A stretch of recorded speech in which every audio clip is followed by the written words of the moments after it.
O Supremo Tribunal Federal decidiu hoje que é inconstitucional a tese da existência de um marco temporal para a demarcação de terras indígenas.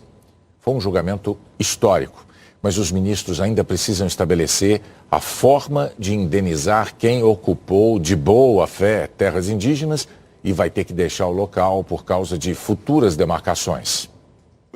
Os indígenas não tiraram os olhos da sessão, dentro e fora do plenário.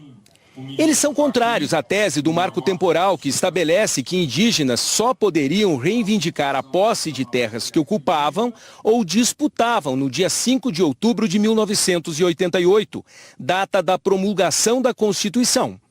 O julgamento começou em 2021 e foi suspenso diversas vezes. Em seu voto ainda em 2021, o relator Edson Fachin votou contra o marco temporal. O ministro Nunes Marques abriu divergência. Segundo ele, a Constituição fixou um prazo para a definição de quais os espaços físicos ficariam sob uso exclusivo dos indígenas. O ministro Alexandre de Moraes propôs um meio termo. Votou contra o marco temporal, mas sugeriu ampliar as compensações praticadas hoje. Por exemplo, indenizar produtores rurais por toda a terra adquirida regularmente e de boa fé. Essa indenização seria condicionante para a demarcação. Hoje a Constituição só permite indenizações por benfeitorias realizadas na terra. Moraes também sugeriu a possibilidade de oferecer às comunidades indígenas terras equivalentes em outras áreas do país, se já existir uma ocupação consolidada. No fim de agosto, o ministro André Mendonça seguiu a divergência de Nunes Marques e votou a favor do marco temporal. Defendeu a necessidade de prevalecer esse entendimento sob argumento de que trouxe segurança jurídica. Não se pretende com isso negar os lamentáveis e aqui registrados acontecimentos históricos que desafortunadamente perpassaram de maneira efetiva as relações entre indígenas e não indígenas.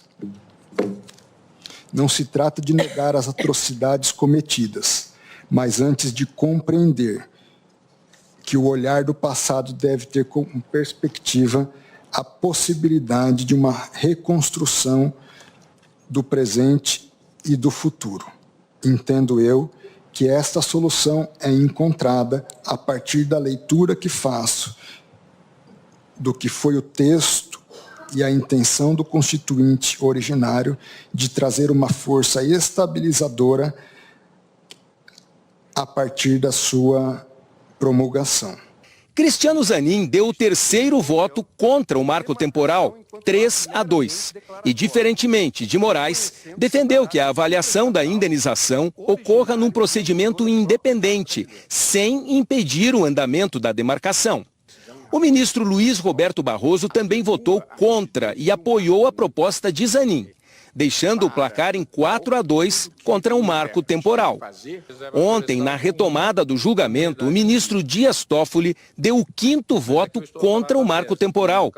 O ministro também defendeu que se estabeleça um prazo de 12 meses para o Congresso Nacional criar uma legislação sobre o uso de recursos naturais em territórios indígenas. Hoje, o ministro Luiz Fux foi o primeiro a votar. Deu o sexto voto que formou a maioria da corte contra o marco temporal. Fux afirmou que o direito dos indígenas à posse das terras que tradicionalmente ocupavam não se confunde com a chamada posse imemorial, ou seja, não atinge locais consolidados como cidades.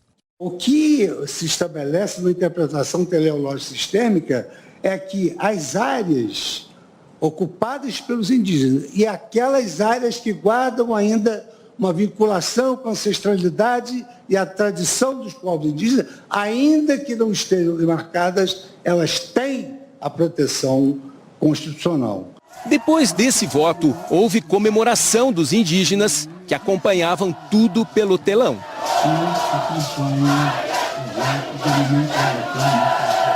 A ministra Carmen Lúcia acompanhou o relator Edson Fachin, 7-2 contra o marco temporal.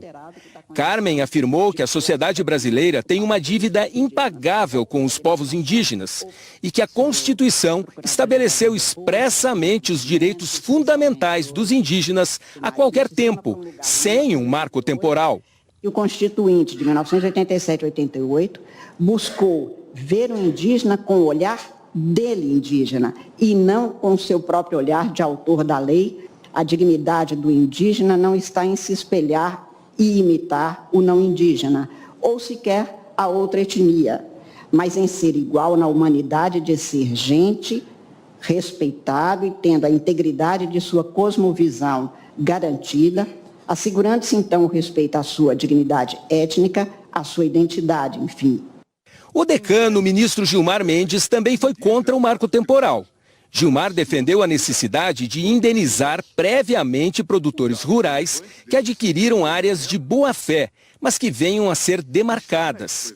E seguiu Dias Toffoli sobre a necessidade de regulamentar a exploração de recursos naturais em territórios indígenas, para que os indígenas sejam independentes e tutores de seus destinos. É claro que há de se fazer dentro de contextos gerais, mas me desperta muita curiosidade o fato de até hoje não se ter autorizado a exploração que os libertaria os indígenas dessa dependência do próprio Estado e talvez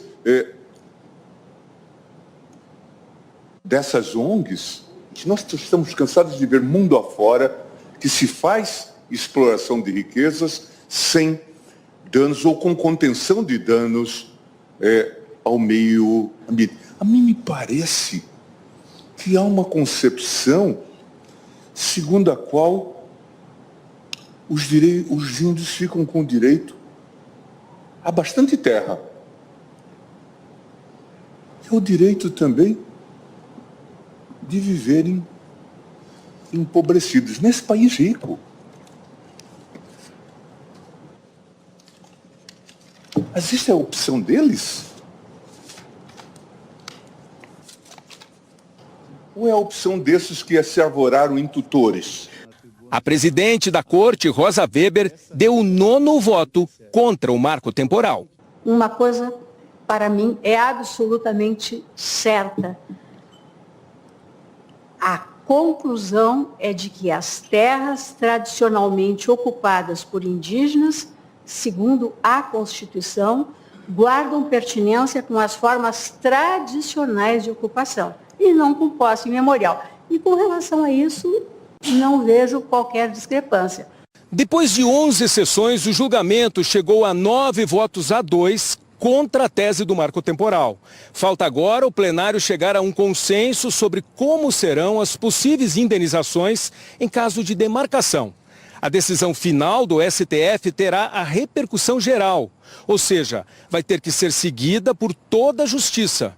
Pelo menos 226 processos em instâncias inferiores aguardam o resultado do julgamento. A Confederação Nacional de Agricultura e Pecuária disse que o resultado do julgamento traz insegurança e que espera que o Congresso Nacional legisle sobre o assunto para restabelecer a segurança jurídica. A ministra dos Povos Indígenas, Sônia Guajajara, que participava de um encontro na ONU, comemorou o resultado do julgamento. Foram tantos anos de muitas lutas, muitas mobilizações, muita apreensão para este resultado, porque é sim o resultado que define o futuro da demarcação de terras indígenas no Brasil. Augusto Aras participou hoje da última sessão no STF como Procurador-Geral da República. Augusto Aras foi escolhido pelo então presidente Jair Bolsonaro e tomou posse em setembro de 2019. Em 2021, Bolsonaro o indicou para um segundo mandato. Nos 4 anos à frente do Ministério Público Federal, Aras sofreu constantes críticas por sua atuação. Foi acusado de ter atuado para blindar Bolsonaro e por não levar adiante denúncias contra integrantes do governo durante a pandemia.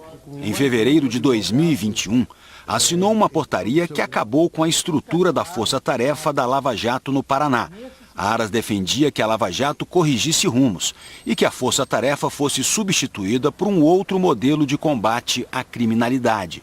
Em junho do mesmo ano, a PGR pediu ao Supremo o arquivamento da investigação sobre a participação de parlamentares bolsonaristas no financiamento e na organização de atos antidemocráticos.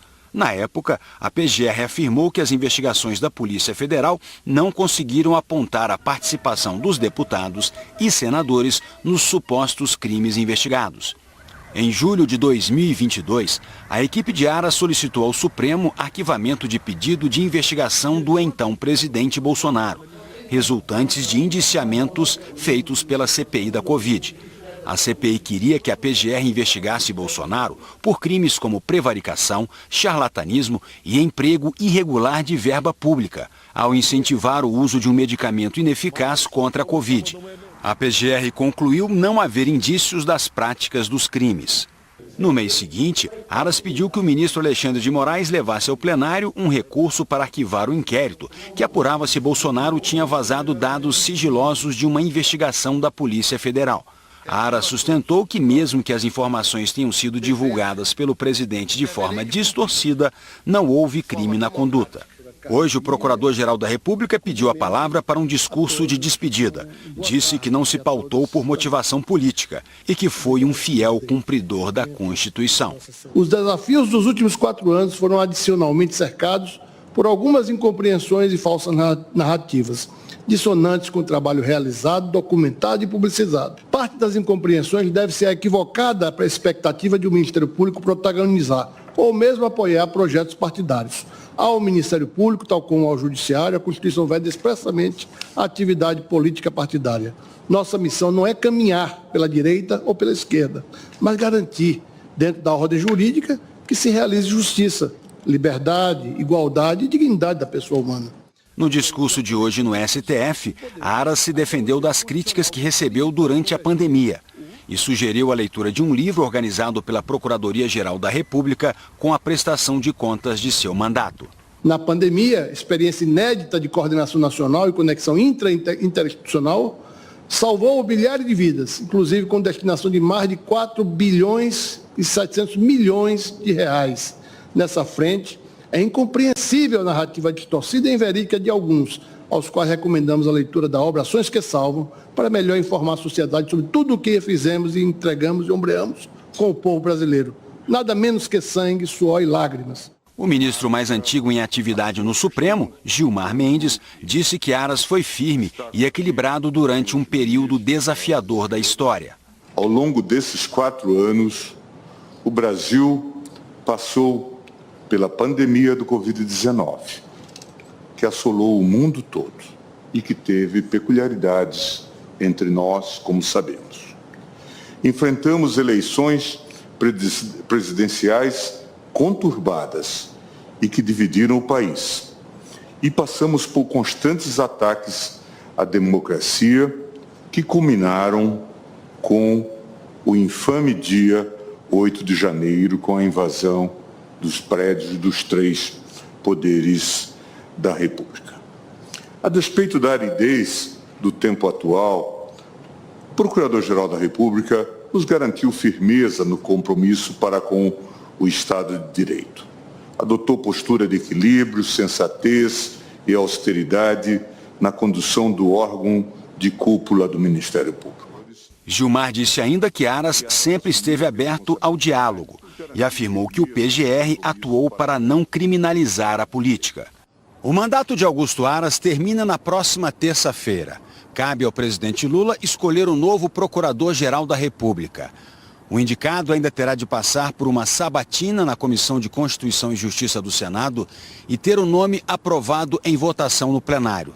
Até lá, quem assume o cargo interinamente é a vice-presidente do Conselho Superior do Ministério Público, Eliseta Ramos. A seguir, um metal que vale ouro para indústrias do mundo todo. O Jornal Nacional vai mostrar a partir de hoje a importância estratégica de um metal fundamental para a indústria em todo o planeta. A matéria-prima das baterias dos celulares, dos laptops, dos veículos elétricos. Tudo isso precisa de lítio para funcionar. E o Brasil tem 8% das reservas mundiais. O futuro movido a carros elétricos parece estar a quilômetros de distância do Vale do Jequitinhonha, em Minas Gerais.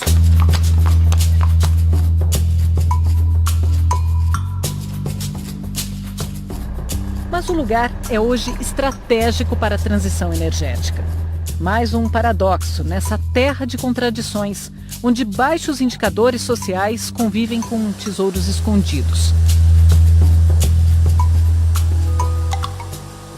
Dona Cleusa guarda recordações do garimpo do ouro.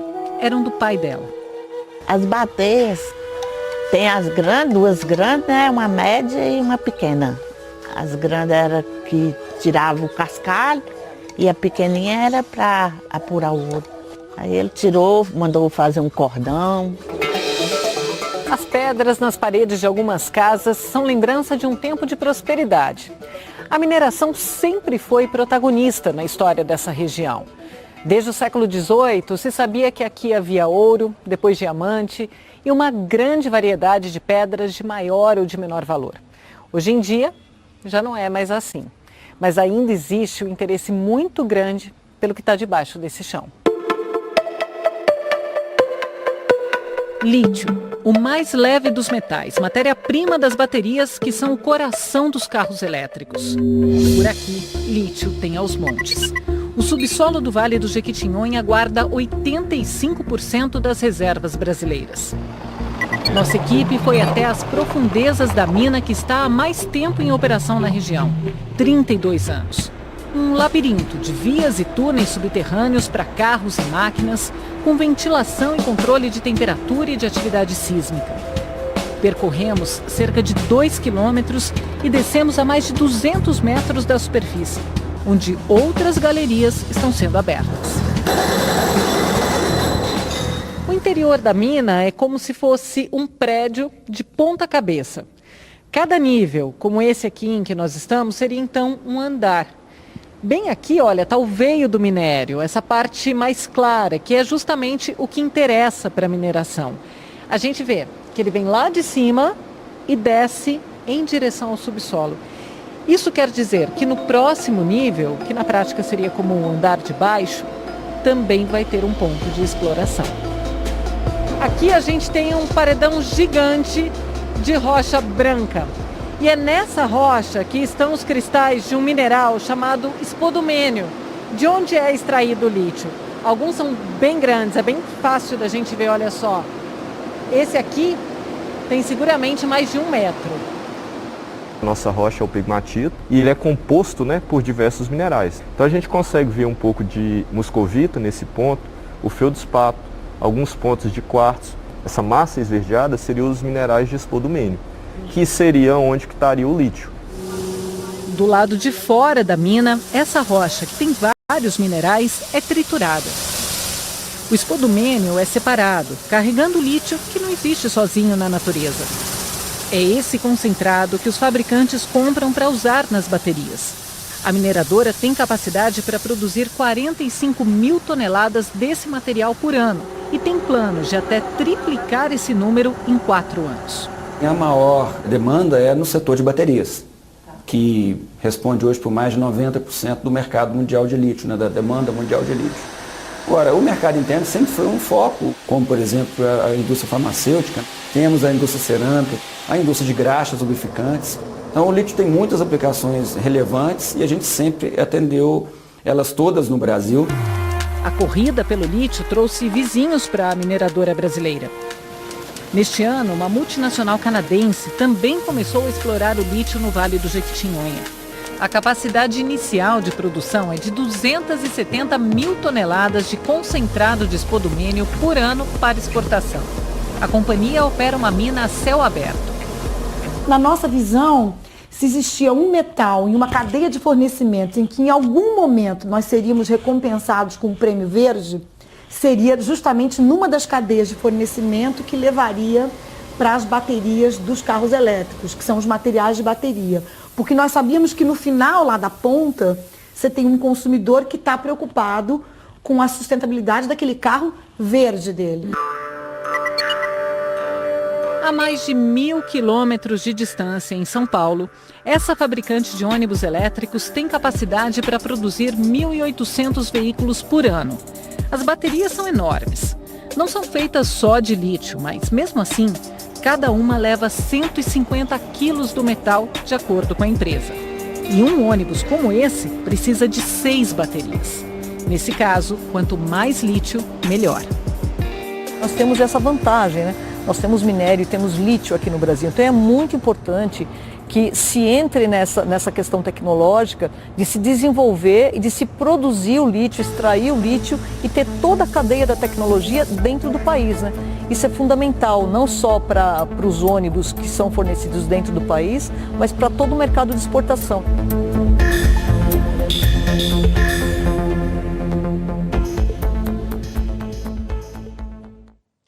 Amanhã você vai conhecer aspectos econômicos do lítio, como a produção movimenta o mercado internacional e gera interesse pelo Vale do Jequitinhonha. E na página do Jornal Nacional na internet, a Janaína Lepre mostra muito mais detalhes sobre essa mina de lítio que a nossa equipe visitou. Você vai ser levado para uma viagem pelos túneis subterrâneos criados para extrair toda essa riqueza lá de baixo. A seguir, o tenente-coronel Mauro Cid afirma em delação premiada que o ex-presidente Bolsonaro consultou comandantes militares sobre a possibilidade de um golpe. O tenente-coronel Mauro Cid disse à Polícia Federal que o então presidente Jair Bolsonaro discutiu com os comandantes das Forças Armadas a possibilidade de um golpe militar. A afirmação do ex-ajudante de ordens de Bolsonaro na delação premiada foi revelada em reportagem do jornal O Globo. O ministro da Defesa, José Múcio Monteiro, afirmou que a revelação causa constrangimento, mas que um golpe nunca interessou as Forças Armadas. As informações foram publicadas na coluna da jornalista Bela Megali, de O Globo. De acordo com o jornal, Mauro Cid disse que no ano passado, o ex-presidente Jair Bolsonaro se reuniu com a cúpula das Forças Armadas e ministros da ala militar para discutir detalhes de uma minuta que abriria a possibilidade para uma intervenção militar. Se tivesse sido colocado em prática, o plano de golpe impediria a troca de governo no Brasil. O ex-ajudante de ordens de Bolsonaro, o tenente-coronel Mauro Cid, falou em depoimento na delação premiada fechada com a Polícia Federal. De acordo com a reportagem, o militar afirmou aos investigadores que participou da reunião. Mauro Cid relatou ainda, segundo o jornal, que o então comandante da Marinha, o almirante Almir Garnier Santos, teria dito a Bolsonaro que sua tropa estaria pronta para aderir a um chamamento do então presidente. Já o comando do Exército afirmou que não embarcaria no plano golpista. O almirante Almir Garnier dos Santos foi exonerado do comando da Marinha no dia 30 de dezembro do ano passado. Numa quebra de protocolo, Garnier não compareceu à cerimônia de posse do sucessor, o atual comandante da Força, Marco Sampaio Olsen, no dia 5 de janeiro. Agora, a Polícia Federal investiga se o documento apresentado no encontro com os comandantes militares relatado por Mauro Cid é a mesma minuta encontrada na casa do ex-ministro da Justiça, Anderson Torres, que sugeria a convocação de uma nova eleição e até a prisão de adversários por supostas irregularidades. O ministro da Defesa afirmou que soube das informações pela imprensa. José Múcio Monteiro disse que vai conversar com os atuais comandantes durante a semana e que quer tudo esclarecido. São pessoas que estão na reserva, os citados. Nós desejamos muito que tudo seja absolutamente esclarecido. Precisamos desses nomes, né? Evidentemente que constrange esse ambiente que a gente vive, essa áurea de suspeição coletiva nos incomoda. Mas essas declarações, essas coisas que saíram hoje, relativa ao governo passado, a comandantes passados, não mexe com ninguém que está na ativa. Ainda de acordo com o ministro, o planejamento de um possível golpe nunca interessou as Forças Armadas como um todo. Uma coisa eu tenho absolutamente certeza cristalina, é que o golpe não interessou em momento nenhum as Forças Armadas. São atitudes isoladas de componentes das forças. Mais tarde, o ministro disse que os culpados serão punidos. Nós, das Forças Armadas, vamos querer punir os culpados. Isso você não tem a dúvida nenhuma. Agora, as Forças Armadas estão absolutamente tranquilas, Evidentemente que existem casos ou existiram casos isolados e nós estamos querendo o nome dos culpados para que esse manto de suspeição não caia em cima de todo mundo. Em nota, a defesa do ex-presidente Jair Bolsonaro afirmou que durante todo o seu governo jamais compactuou com qualquer movimento ou projeto que não tivesse respaldo em lei. Ou seja, sempre jogou dentro das 4 linhas da Constituição Federal. E que jamais tomou qualquer atitude que afrontasse os limites e garantias estabelecidas pela Constituição e, via de efeito, o Estado Democrático de Direito. E reitera que adotará as medidas judiciais cabíveis contra toda e qualquer manifestação caluniosa que, porventura, extrapolem o conteúdo de uma colaboração que corre em segredo de justiça e que a defesa sequer ainda teve acesso. Também por nota, o Exército disse que a força não se manifesta sobre processos apuratórios em curso, pois esse é o procedimento que tem pautado a relação de respeito do Exército brasileiro com as demais instituições da República. Que o Exército vem acompanhando as diligências realizadas por determinação da Justiça e colaborando com todas as investigações. E, por fim, que cabe destacar que a Força pauta sua atuação pelo respeito à legalidade, lisura e transparência na apuração de todos os fatos que envolvam seus militares. A Marinha esclareceu que não teve acesso ao conteúdo de delação premiada do tenente-coronel Mauro Cid, que não se manifesta sobre processos investigatórios em curso no âmbito do Poder Judiciário. De acordo com a nota, consciente de sua missão constitucional e de seu compromisso com a sociedade brasileira, a Marinha, instituição nacional, permanente e regular, reafirma que pauta sua conduta pela fiel observância da legislação, valores éticos e transparência. A Marinha reitera ainda que eventuais atos e opiniões individuais não representam o posicionamento oficial da Força e que permanece à disposição da Justiça para contribuir integralmente com as investigações. O tenente-coronel Mauro Cid já deu pelo menos 3 depoimentos para a Polícia Federal, somando mais de 23 horas. No dia 9 de setembro, a delação foi homologada pelo ministro Alexandre de Moraes, do Supremo Tribunal Federal. No mesmo dia, Moraes determinou que Mauro Cid fosse colocado em liberdade. O militar estava preso desde maio, acusado de fraudar o cartão de vacinas de Bolsonaro. A defesa de Mauro Cid disse que os depoimentos são sigilosos e que, por isso, não confirma o conteúdo. O deputado federal Nicolas Ferreira, do PL, se tornou réu na Justiça de Minas Gerais por transfobia. Numa rede social, Nicolas Ferreira criticou a presença de uma adolescente transexual no banheiro feminino de um colégio e incentivou os pais a tirarem os filhos da escola. Na época, Nicolas era vereador em Belo Horizonte. O Ministério Público pede a cassação dos direitos políticos dele e indenização por dano moral. Nicolas Ferreira foi o deputado federal mais votado da última eleição. Ele não quis se manifestar sobre a decisão da Justiça. Os presidentes dos Estados Unidos e da Ucrânia se reuniram hoje. Volodymyr Zelensky chegou a Washington em busca de mais ajuda à Ucrânia. Pela manhã, teve encontros fechados com deputados e senadores americanos. Hoje, um grupo de 29 congressistas republicanos enviou uma carta a Biden se opondo à liberação de mais dinheiro. Eles acusaram o governo de falta de transparência sobre o valor gasto até agora na guerra e sobre a contraofensiva ucraniana. O presidente Joe Biden recebeu o presidente Zelensky pela segunda vez aqui na Casa Branca desde o início da guerra. Ele tem prometido que vai ajudar a Ucrânia a se defender da agressão da Rússia pelo tempo que for necessário. Nenhuma nação pode estar verdadeiramente segura se não defendermos a liberdade da Ucrânia contra essa brutalidade da Rússia. Por isso, formamos uma coalizão com mais de 50 países para ajudar a Ucrânia, afirmou Biden no Salão Oval. Zelensky agradeceu o apoio, que chamou de vital, dos Estados Unidos. Estou em Washington para fortalecer a nossa coalizão, para defender as crianças ucranianas, as nossas famílias, as nossas casas, a liberdade e a democracia no mundo, disse o ucraniano. Durante o encontro, o governo americano anunciou mais uma ajuda militar, no valor de 325 milhões de dólares. Na Europa, antes do encontro dos dois presidentes, a Rússia lançou o maior ataque com mísseis em semanas contra a Ucrânia.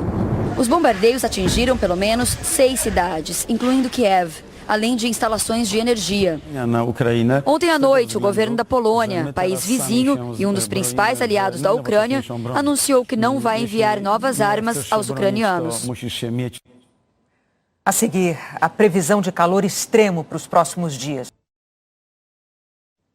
Em agosto, o governo federal arrecadou quase 173 bilhões de reais em impostos, no terceiro mês seguido de queda.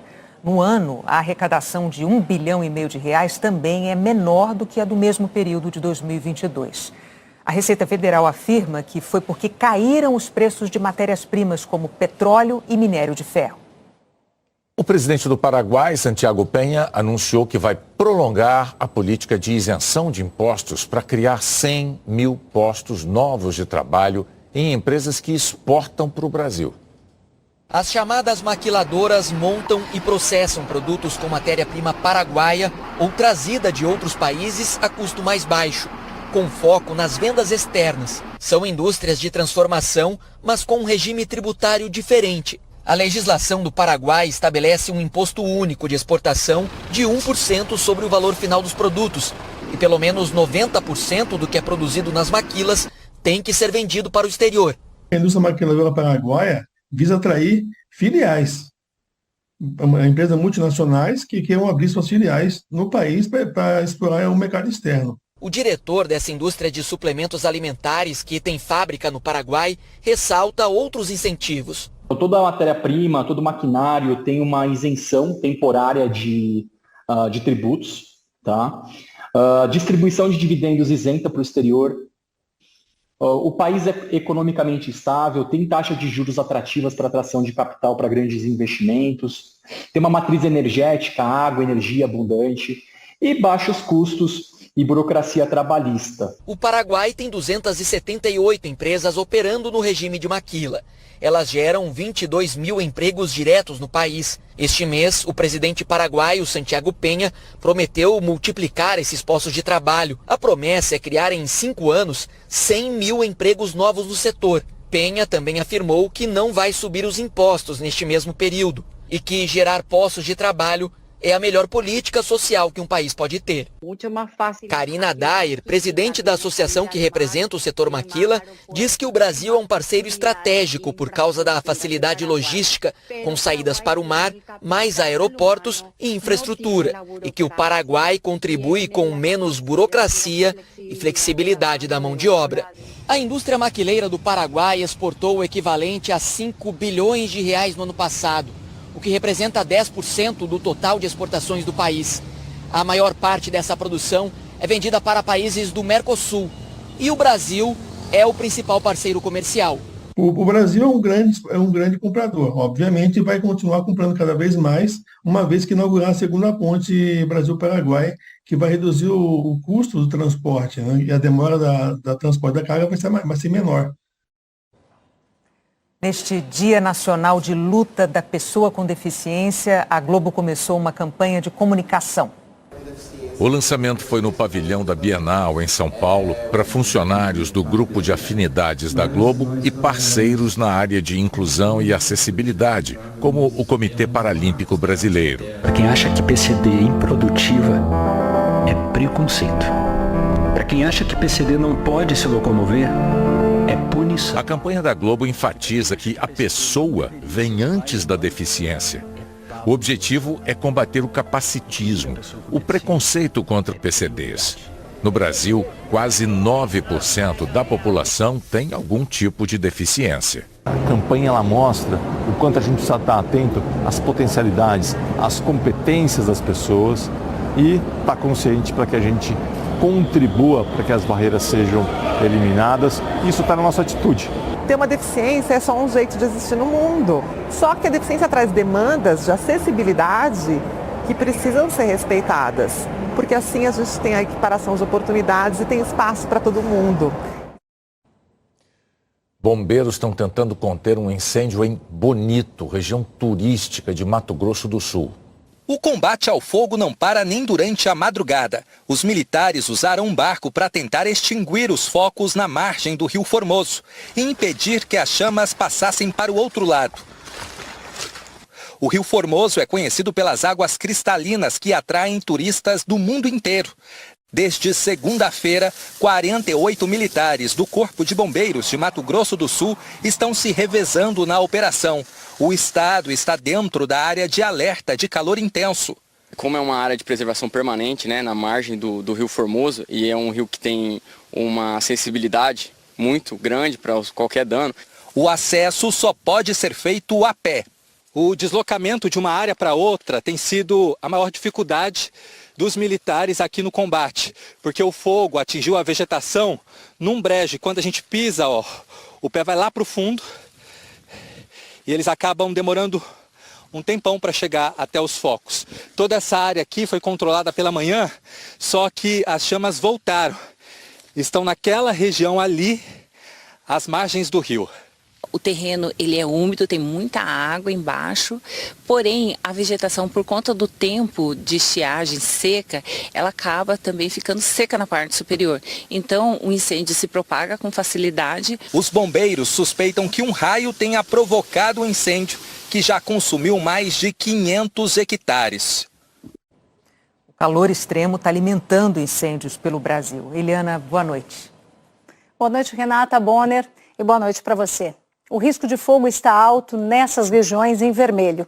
Nordeste, parte do Norte, Centro-Oeste, Sudeste e Norte do Paraná. Segundo o INPE, Instituto Nacional de Pesquisas Espaciais, a onda de calor favorece essa condição.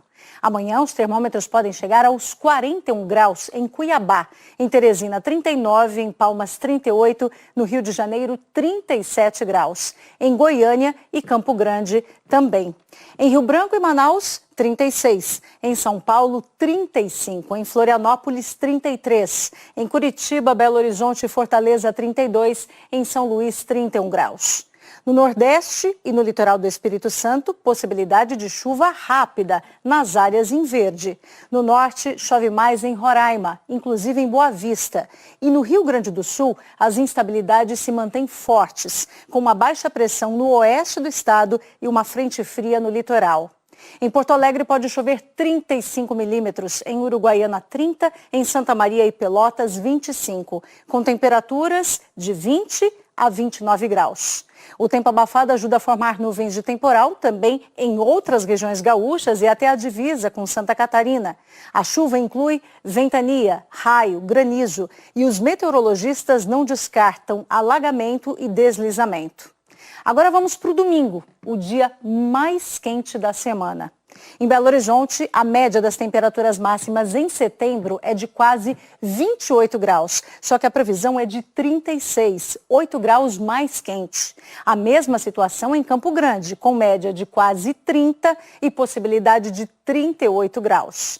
Em Florianópolis e Curitiba, esquenta bem mais. As duas têm médias em torno dos 22 graus e correm o risco de alcançar os 34, mais de 11 graus acima do normal. Em São Paulo, expectativa de 38 graus e chance de quebrar duas marcas. A maior temperatura no mês de setembro, 37,1, e a maior da história da cidade, 37,8. No Rio, o pico da onda de calor também deve ser no domingo, 41 graus, muito além da média de setembro, que é de 29 graus na Vila Militar.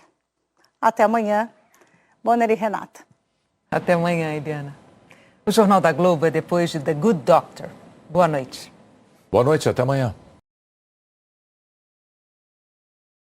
Fala galera, beleza? Aqui quem fala é o Diego, canal Diego Esportes. E tô chegando para te avisar que hoje tem Grêmio e Palmeiras pela 24ª rodada do Campeonato Brasileiro. E no vídeo de hoje você vai ficar por dentro e vai saber tudo sobre esse confronto. As principais e últimas informações da equipe do Grêmio e também as últimas notícias da equipe do Palmeiras. O Grêmio, há 2 jogos sem vencer e saiu do G4, busca hoje 3 pontos jogando em casa para poder voltar ao grupo dos 4 primeiros colocados. Já o Palmeiras, vice-líder e vem diminuindo diferença para o líder Botafogo, jogar hoje fora de casa e vem em busca de 3 pontos porque vencendo diminui essa diferença para 4 pontos. Então se você é torcedor do Grêmio ou torcedor do Palmeiras, já faço o convite. Se inscreva agora aqui no nosso canal, já vai deixando o seu like no vídeo para nos ajudar. Ativa também o sininho de notificação para você receber nossos próximos vídeos. E comenta embaixo seu palpite. porque Grêmio e Palmeiras se enfrentam na noite desta quinta-feira, às 9h30 da noite, no horário de Brasília, na Arena, em Porto Alegre, em jogo válido pela 24ª rodada do Brasileirão. O tricolor vem de 2 jogos fora de casa sem vitória, derrota para o Red Bull Bragantino e empate com o Corinthians. O time caiu para a 5ª colocação com 40 pontos, 11 a menos que o líder Botafogo, agora com o mesmo número de jogos. O Verdão, segundo colocado, tem 44 pontos e é a equipe com o melhor aproveitamento nesse início do segundo turno. Foi assim que os comandados de Abel Ferreira encurtaram a distância para o Botafogo, que atualmente é de 7 pontos. Pelo lado aí do Grêmio, Renato tem desfalque importante na defesa. Kahneman recebeu o 3º cartão amarelo e vai cumprir suspensão. Ainda se recuperando de lesão muscular, Jeromel não deve ser relacionado. Assim, Bruno Alves deve formar a zaga com Rodrigo Eli. A dúvida fica para o meio campo, se Renato dará ou não sequência para Natan. Então a provável escalação hoje do Grêmio deve ter o Gabriel Grando, Bruno Alves, Rodrigo Eli, Reinaldo e João Pedro, Vila Sante, PP, Natan e Cristaldo, João Pedro Galvão e Luizito Soares. Já pelo lado do Palmeiras, o Verdão conta com a volta de Murilo, após o zagueiro cumprir suspensão na rodada passada. Rafael Veiga, poupado contra o Goiás, por ter disputado a data FIFA com a seleção brasileira, também pode voltar ao time titular. Essas devem ser as novidades em comparação à equipe que bateu o Goiás na rodada passada. Então a provável escalação do Palmeiras deve ter o Everton, Murilo, Gustavo Gomes, Piquerez e Marcos Rocha, Zé Rafael, Gabriel Menino, Rafael Veiga, Arthur, Mike e Rony. O jogo hoje vai ser apitado pelo Bruno Arleu de Araújo, com assistente número 1, Eduardo Gonçalves da Cruz, assistente número 2, Tiago Henrique Neto Correia Faria, no VAR, Igor Júnior Benevenuto de Oliveira e o quarto árbitro, o Lucas Horn. Hoje o Grêmio é o 5º colocado, 23 jogos, 40 pontos, 12 vitórias, 4 empates, 7 derrotas, 38 gols marcados, 31 gols sofridos e um saldo de 7. Já o Palmeiras, vice-líder, 23 jogos, 44 pontos, 12 vitórias, 8 empates, 3 derrotas, 38 gols marcados, 17 sofridos e um saldo positivo de 21 gols. Na rodada passada, o Grêmio fez o jogo atrasado com o Corinthians na 15ª rodada e ficou no empate por 4-4. Já a equipe do Palmeiras, na rodada passada, jogou em casa e bateu a equipe do Goiás pelo placar mínimo de 1-0. Aí na próxima rodada, o Grêmio vai jogar fora de casa e vai enfrentar a equipe do Fortaleza. E na próxima rodada, o Palmeiras também joga fora de casa e enfrenta a equipe do Red Bull Bragantino. Então é isso, rapaziada. Desejamos a todos aí um ótimo jogo. Que vençam o melhor. Fiquem todos com Deus e até a próxima.